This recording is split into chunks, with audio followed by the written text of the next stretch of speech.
para de frescura de ficar assistindo séries turcas no Netflix. Nos anos 80, o sujeito resolvia o apocalipse na base do soco na cara, muita graxa e zero empatia por vagabundo. Hoje eu trouxe o top 5 das séries que moldaram o nosso caráter com puro suco de testosterona e óleo diesel. Tem o MacGyver operando apendicite com clipes de papel. O Esquadrão Classe A gastando o PIB da China em munição sem acertar nem o chão. E o Magnum desfilando de Ferrari enquanto a gente mal tinha dinheiro pro passe de ônibus. É salto real, dublê se quebrando de verdade e a super máquina dando aula pro chat GPT. Pega seu café, para de reclamar da vida e vem sentir o cheiro de gasolina dessa época que era bruta, bagaceira e maravilhosa.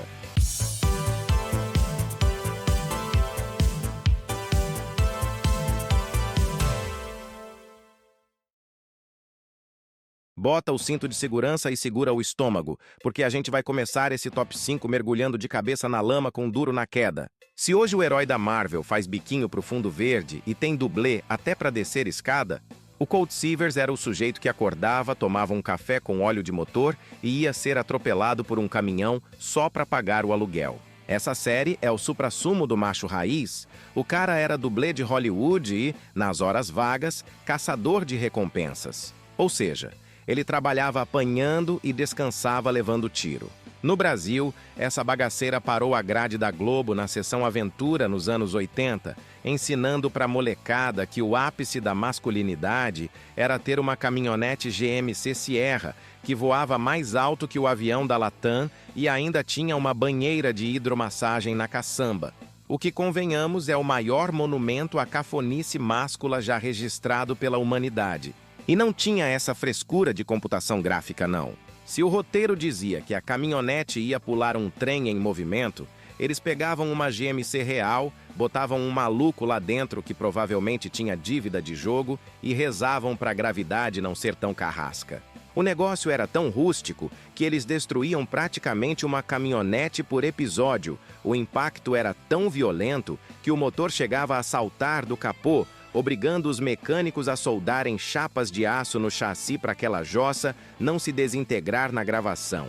Era ferro contra ferro, uma briga de foice no escuro, onde o único efeito especial era o som do osso do dublê estalando e o cheiro de pneu queimado. A série teve 113 episódios, distribuídos em 5 temporadas, de pura ignorância mecânica, onde o Lee Majors, que já tinha sido o homem de 6 milhões de dólares, mostrava que, na verdade, valia 50 centavos e um sanduíche de mortadela depois de levar tanta pancada.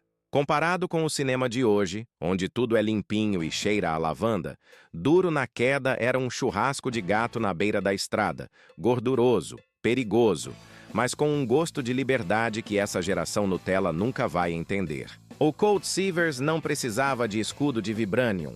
Ele precisava de um freio de mão que funcionasse e de um primo atrapalhado para servir de escudo humano enquanto ele saltava de um prédio de 10 andares só para prender um estelionatário que devia 50 dólares. É a definição perfeita da TV macho que não pedia licença, só pedia para conferir se o seguro de vida estava em dia antes de acelerar o V8 para o abismo. Se o Colt Seavers era o rei da caminhonete voadora, agora a gente chega no sujeito que é o padroeiro de todo brasileiro que já consertou uma Havaianas usando um prego enferrujado. Estamos falando do MacGyver do Profissão Perigo, protagonizado pelo Richard Dean Anderson, o homem que transformou o canivete suíço em uma arma de destruição em massa.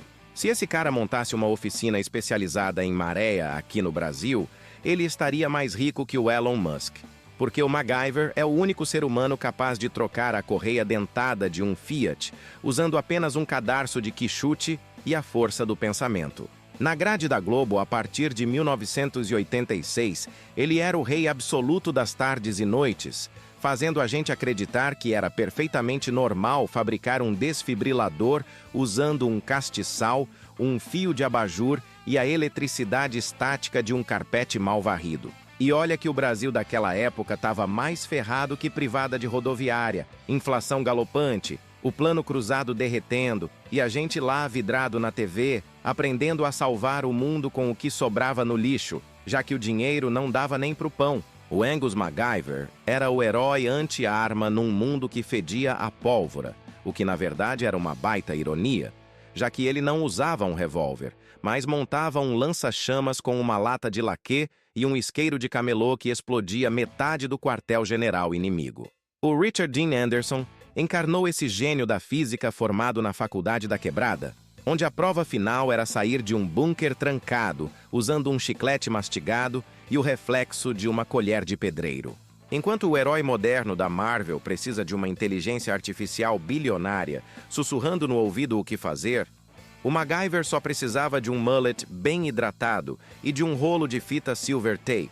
Foram 139 episódios de pura gambiarra técnica distribuídos em 7 temporadas, onde a lógica era jogada no lixo em nome do entretenimento raiz. Ele era tão rústico que vencia o vilão na base da humilhação intelectual, mostrando que você pode ser um brucutu usando o cérebro, enquanto o brasileiro médio tentava sobreviver à hiperinflação, fazendo milagre com o salário que sumia antes do almoço.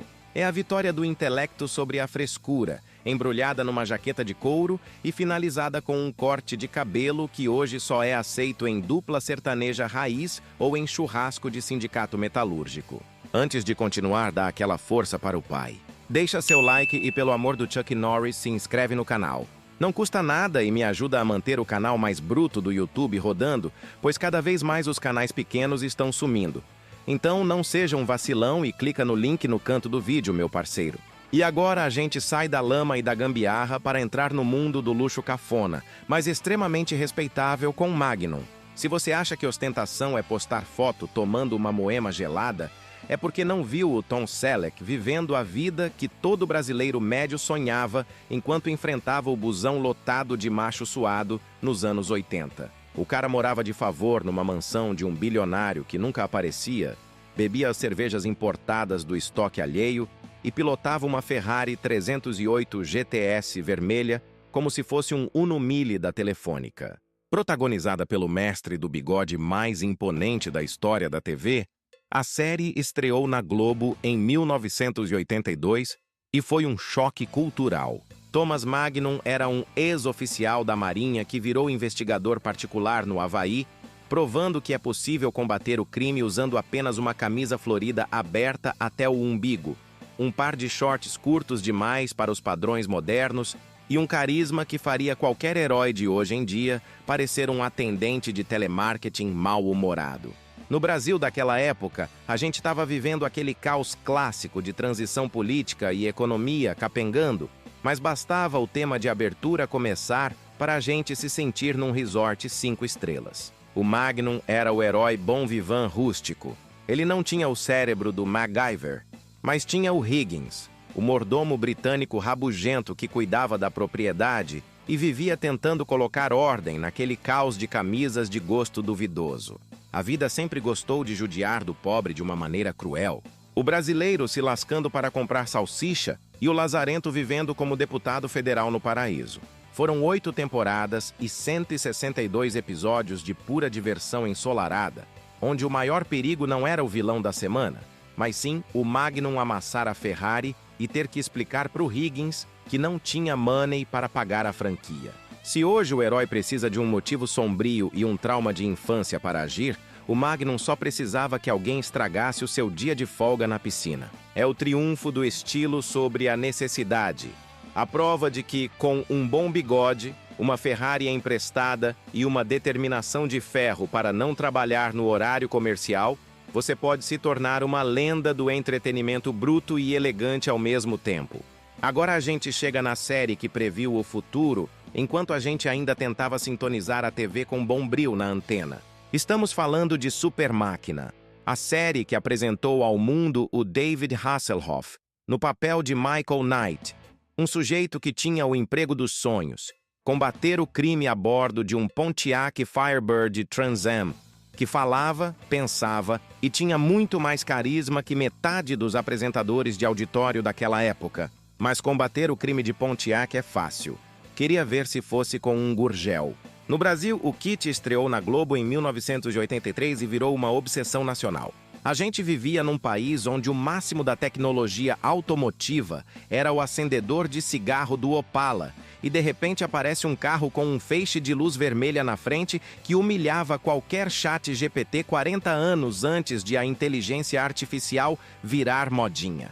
O kit era rústico à sua maneira, ele era feito de uma liga molecular indestrutível que aguentava tiro, explosão e provavelmente até um encontro com um buraco na Avenida Amazonas em Belo Horizonte sem empenar a roda. O Michael Knight era o típico herói de jaqueta de couro e topete impecável, que levou um tiro na fuça e ganhou uma cara nova. Mas vamos ser sinceros, ele era só o motorista. A estrela era o carro, que tinha um senso de humor sarcástico e passava o tempo todo salvando o pescoço do patrão de situações onde a inteligência humana claramente tinha falhado.